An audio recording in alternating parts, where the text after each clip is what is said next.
ألف لام را تلك آيات الكتاب المبين إنا أنزلناه قرآنا عربيا لعلكم تعقلون نحن نقص عليك أحسن القصص بما أوحينا إليك هذا القرآن وإن كنت من قبله لمن الغافلين إذ قال يوسف لأبيه يا أبت إني رأيت 11 كوكبا والشمس والقمر رأيتهم لي ساجدين قال يا بني لا تقصص رؤياك على إخوتك فيكيدوا لك كيدا إن الشيطان للإنسان عدو مبين وكذلك يجتبيك ربك ويعلمك من تأويل الأحاديث ويتم نعمته عليك وعلى آل يعقوب كما أتمها على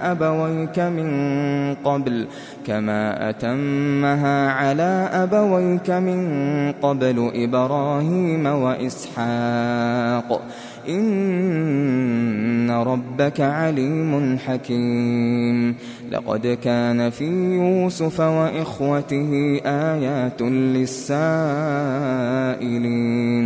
إذ قالوا ليوسف وأخوه أحب إلى أبينا منا ونحن عصبة إن أبانا لفي ضلال مبين اقتلوا يوسف أو اطرحوه أرضا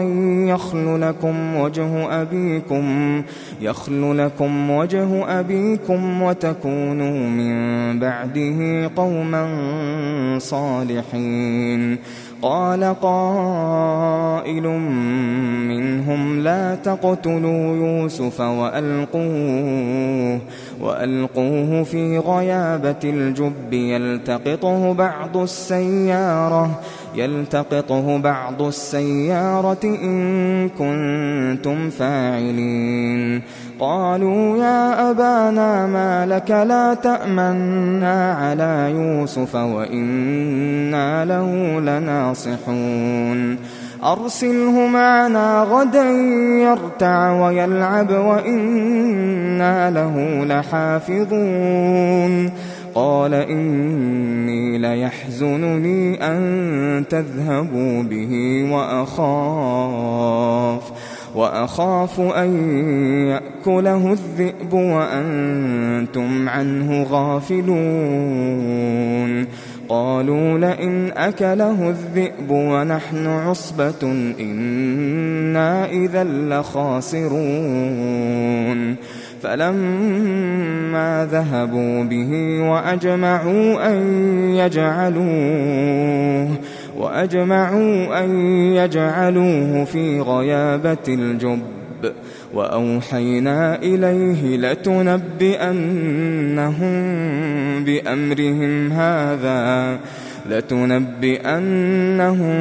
بأمرهم هذا وهم لا يشعرون وجاءوا أباهم عشاء يبكون قالوا يا أبانا إنا ذهبنا نستبق وتركنا يوسف عند متاعنا فأكله الذئب وما أنت بمؤمن لنا ولو كنا صادقين وجاءوا على قميصه بدم كذب قال بل سولت لكم أنفسكم أمرا فصبر جميل والله المستعان على ما تصفون وجاءت سيارة فأرسلوا واردهم فأدلى دلوه قال يا بشرى هذا غلام وأسروه بضاعة والله عليم بما يعملون وشروه بثمن بخس دراهم معدودة وكانوا فيه من الزاهدين وقال الذي اشتراه من مصر لامرأته أكرمي مثواه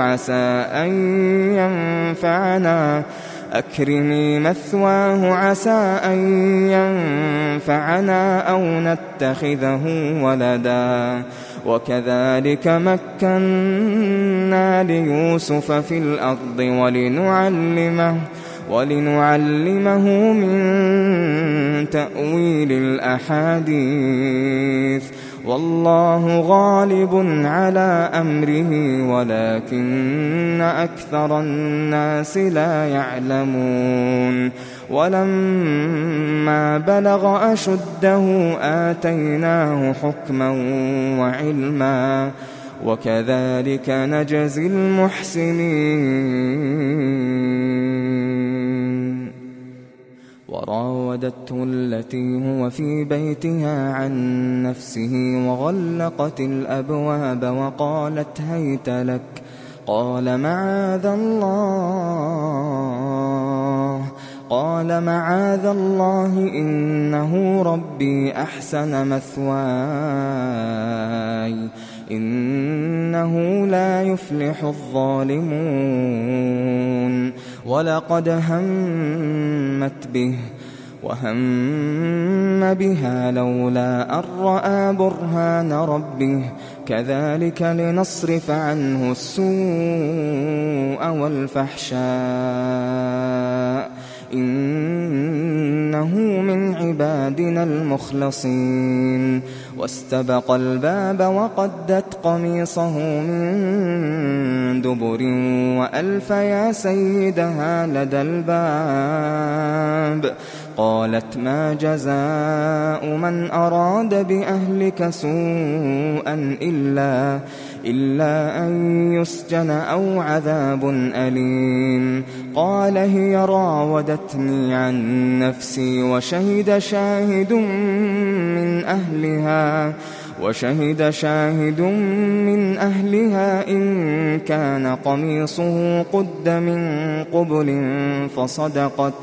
إن كان قميصه قد من قبل فصدقت وهو من الكاذبين وإن كان قميصه قد من دبر فكذبت وهو من الصادقين فلما رأى قميصه قد من دبر قال إنه من كيدكن إن كيدكن عظيم يوسف أعرض عن هذا واستغفري لذنبك إنك كنت من الخاطئين وقال نسوة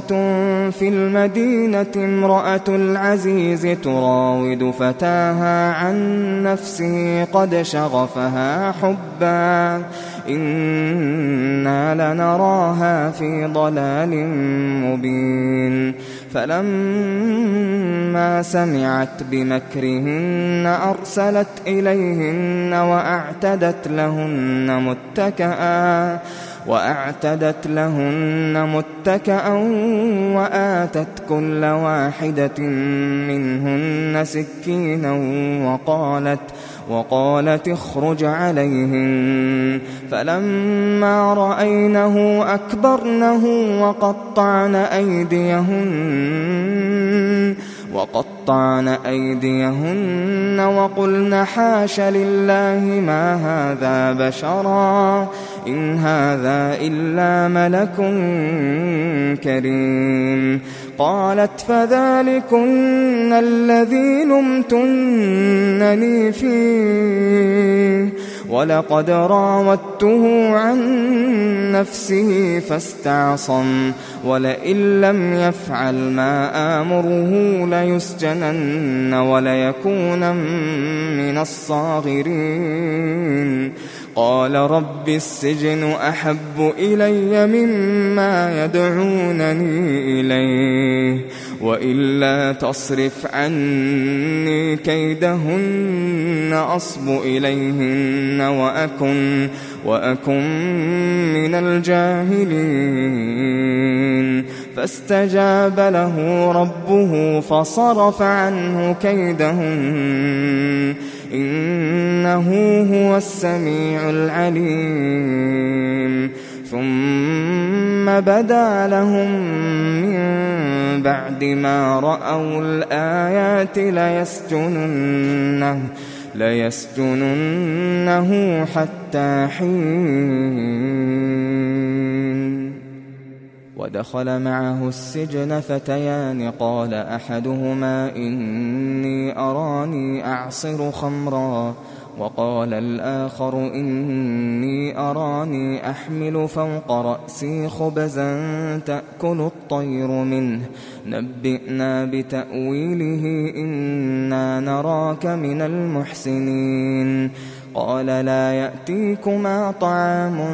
ترزقانه إلا نبأتكما بتأويله قبل أن يأتيكما ذلكما مما علمني ربي إني تركت ملة قوم لا يؤمنون بالله وهم بالآخرة هم كافرون واتبعت ملة آبائي إبراهيم وإسحاق ويعقوب ما كان لنا أن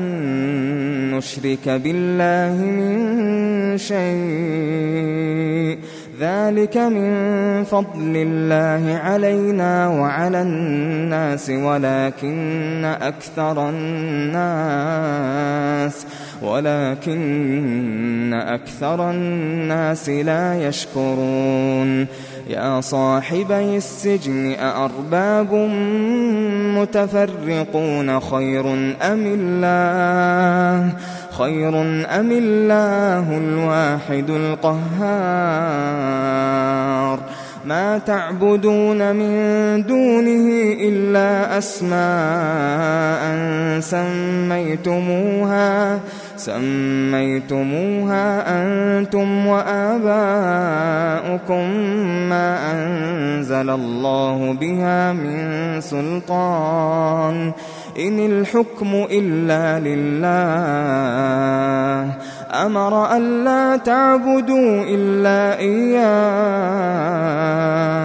ذلك الدين القيم ولكن أكثر الناس لا يعلمون يا صاحبي السجن أما أحدكما فيسقي ربه خمرا وأما الآخر فيصلب فتأكل الطير من رأسه قضي الأمر الذي فيه تستفتيان وقال للذي ظن أنه ناج منهما اذكرني عند ربك فأنساه الشيطان ذكر ربه فلبث في السجن 9 سنين وقال الملك إني أرى 7 بقرات سمان يأكلهن 7 عجاف و7 سنبلات خضر وأخر يابسات يا أيها الملأ أفتوني في رؤياي إن كنتم للرؤيا تعبرون قالوا أضغاث أحلام وما نحن بتأويل الأحلام بعالمين وقال الذي نجا منهما وادكر بعد أمة أنا أنبئكم بتأويله فأرسلون يوسف أيها الصديق أفتنا في 7 بقرات سمان يأكلهن 7 عجاف و7 سنبلات خضر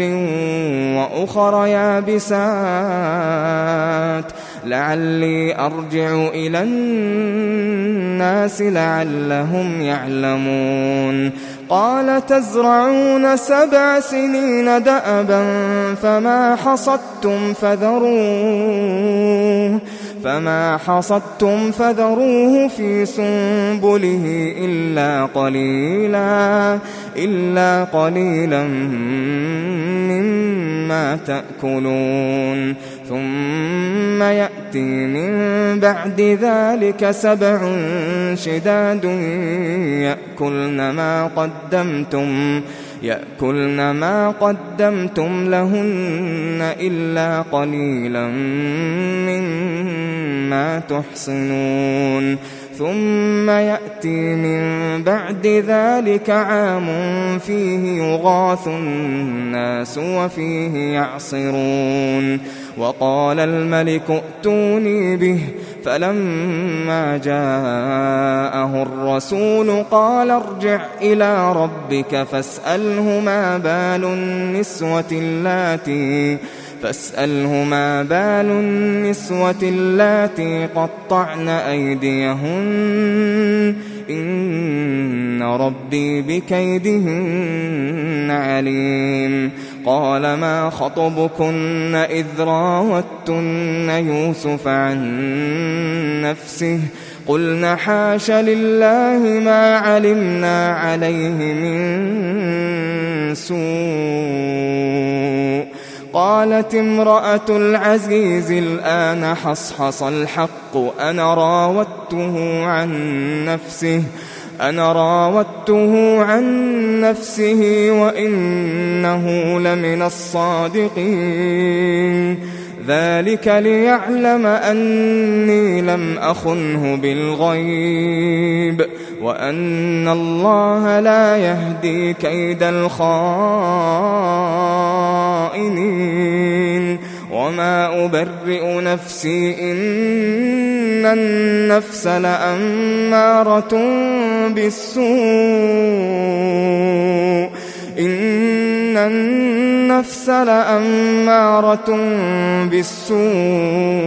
إلا ما رحم ربي إن ربي غفور رحيم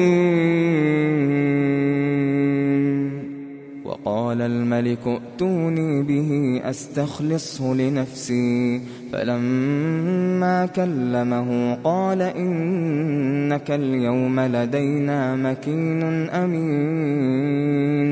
قال اجعلني على خزائن الأرض إني حفيظ عليم وكذلك مكنا ليوسف في الأرض يتبوأ منها حيث يشاء نصيب برحمتنا من نشاء ولا نضيع أجر المحسنين ولأجر الآخرة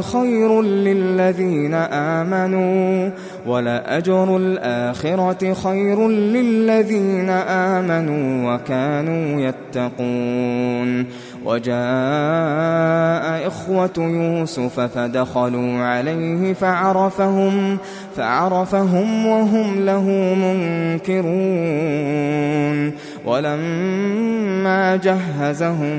بجهازهم قال ائتوني بأخ لكم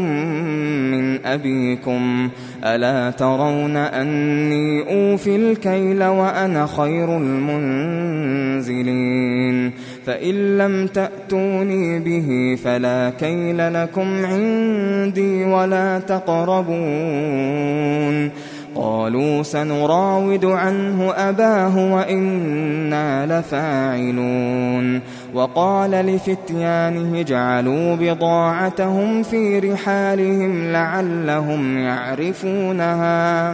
لعلهم يعرفونها إذا انقلبوا إلى أهلهم لعلهم يرجعون فلما رجعوا إلى أبيهم قالوا يا أبانا منع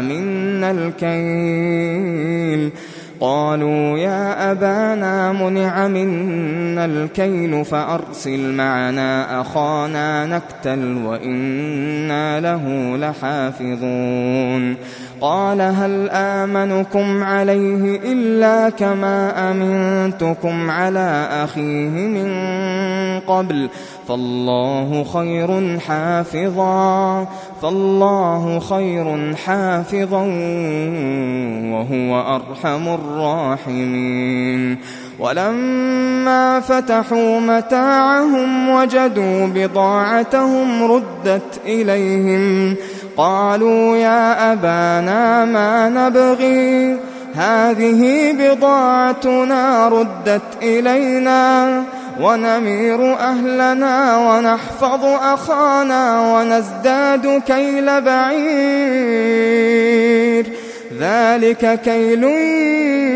يسير. قال لن أرسله معكم حتى تؤتون موثقا من الله لتأتونني به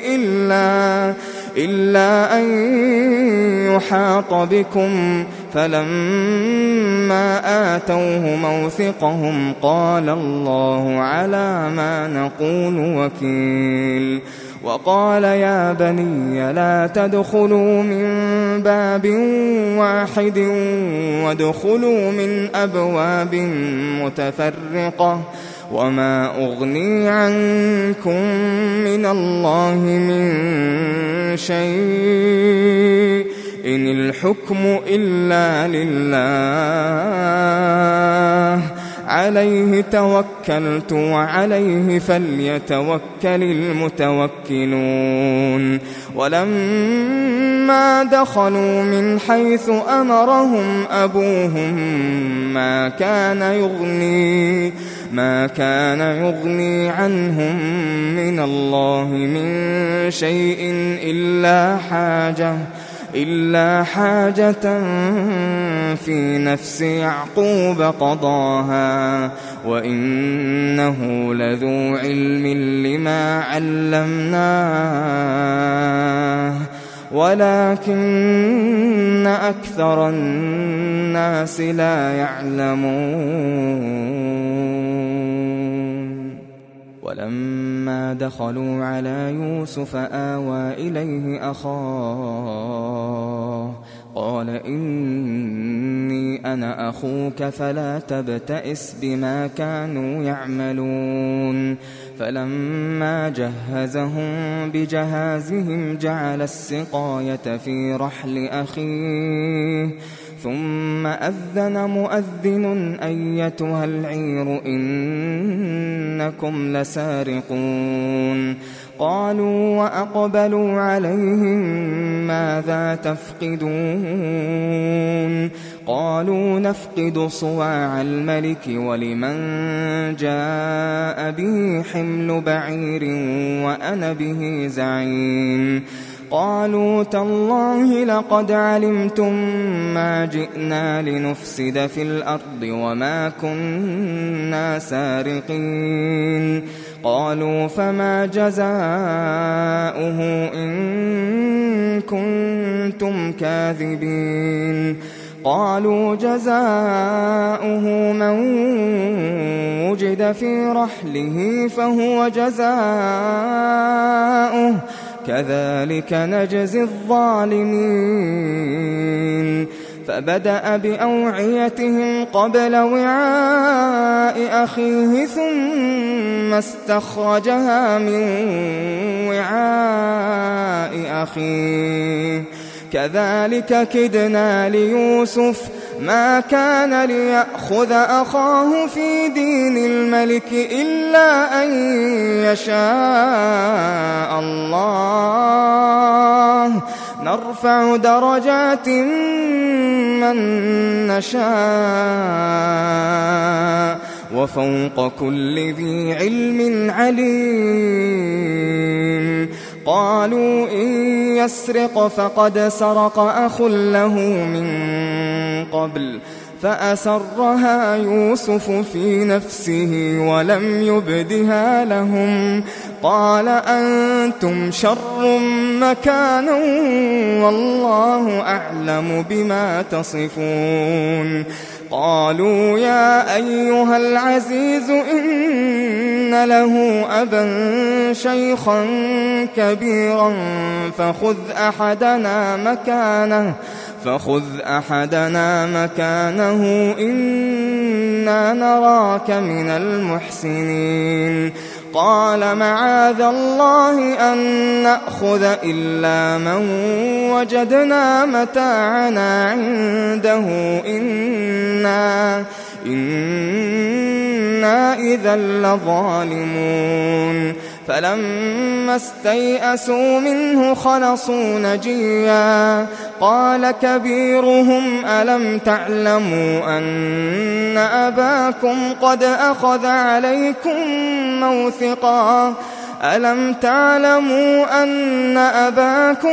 أخذ عليكم موثقا من الله ومن قبل ما فرطتم في يوسف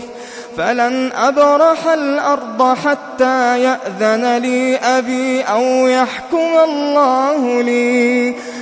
يحكم الله لي وهو خير الحاكمين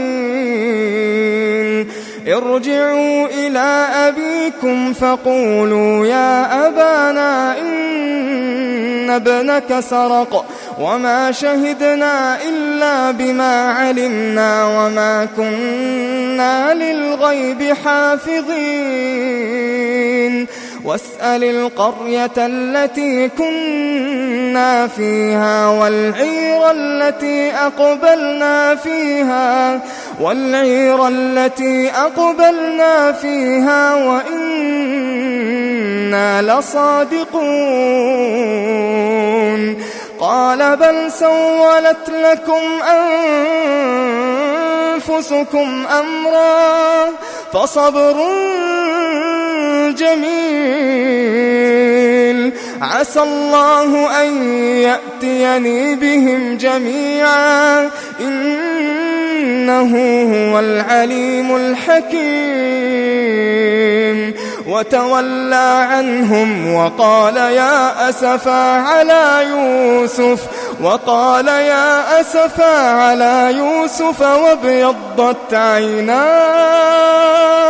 وابيضت عيناه من الحزن فهو كظيم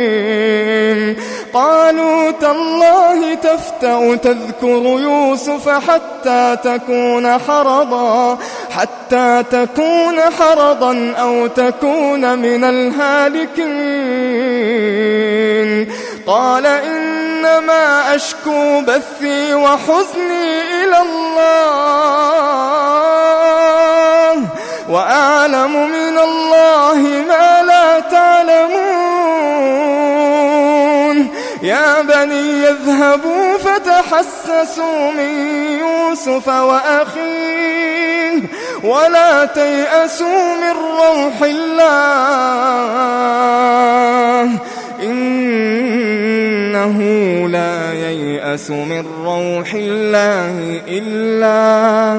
إنه لا ييأس من روح الله إلا القوم الكافرون فلما دخلوا عليه قالوا يا أيها العزيز مسنا وأهلنا الضر وجئنا ببضاعة مزجاة فأوف لنا الكيل وتصدق علينا إن الله يجزي المتصدقين قال هل علمتم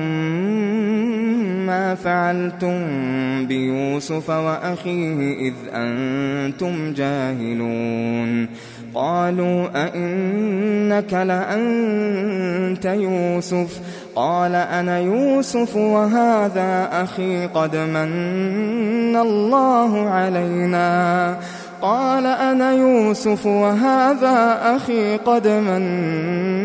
الله علينا إنه من يتق ويصبر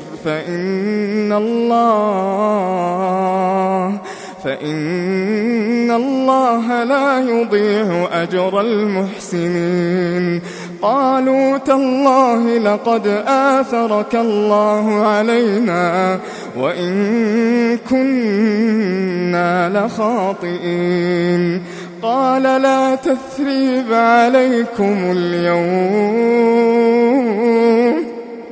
يغفر الله لكم وهو أرحم الراحمين. اذهبوا بقميصي هذا فألقوه على وجه أبي يأت بصيرا وأتوني بأهلكم أجمعين. ولما فصلت العير قال أبوهم إني لأجد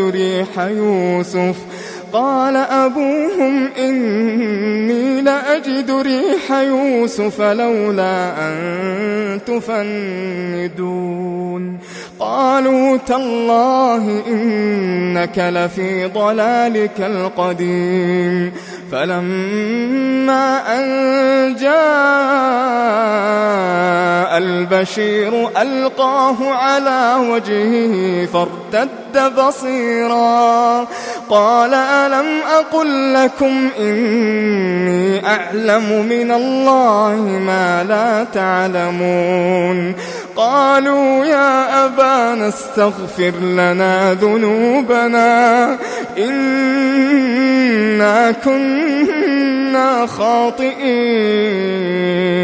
قال سوف أستغفر لكم ربي إنه هو الغفور الرحيم. فلما دخلوا على يوسف آوى إليه أبويه وقال ادخلوا مصر إن شاء الله آمنين.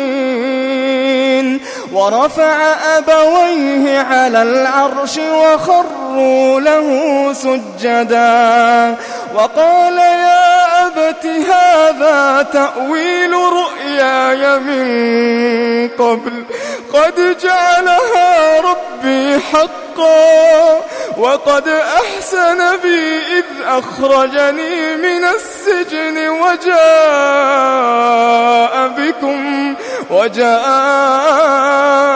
بكم من البدو من بعد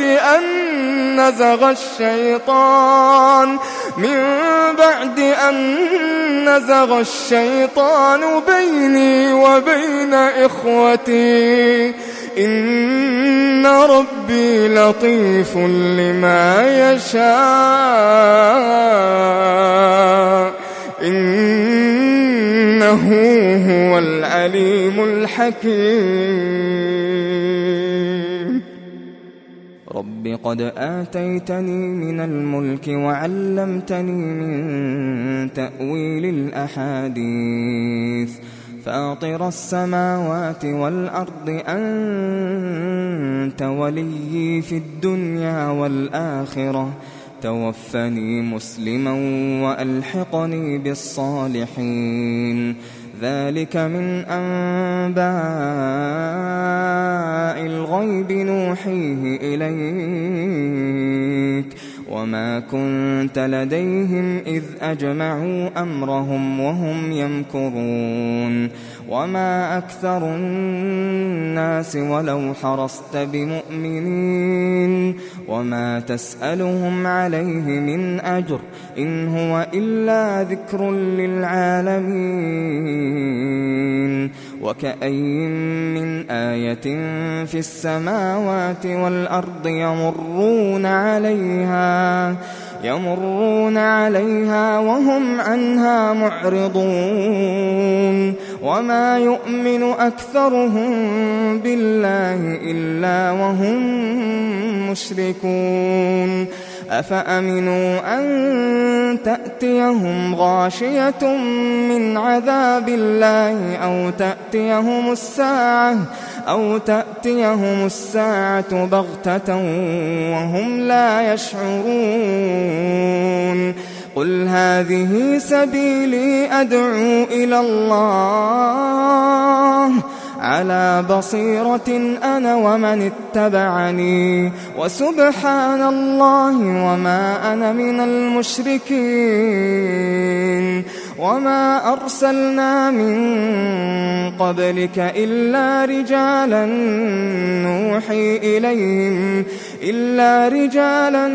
نوحي إليهم من أهل القرى أفلم يسيروا في الأرض فينظروا كيف كان عاقبة الذين من قبلهم ولدار الآخرة خير للذين اتقوا أفلا تعقلون.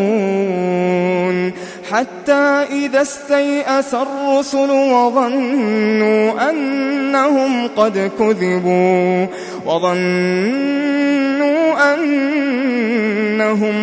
كذبوا جاءهم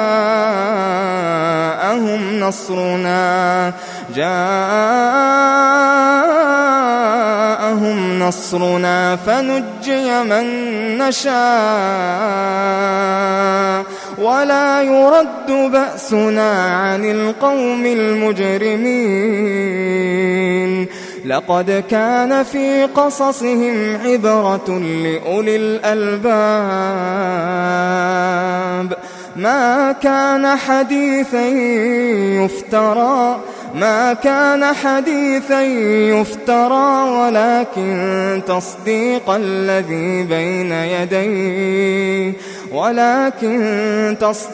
الذي بين يديه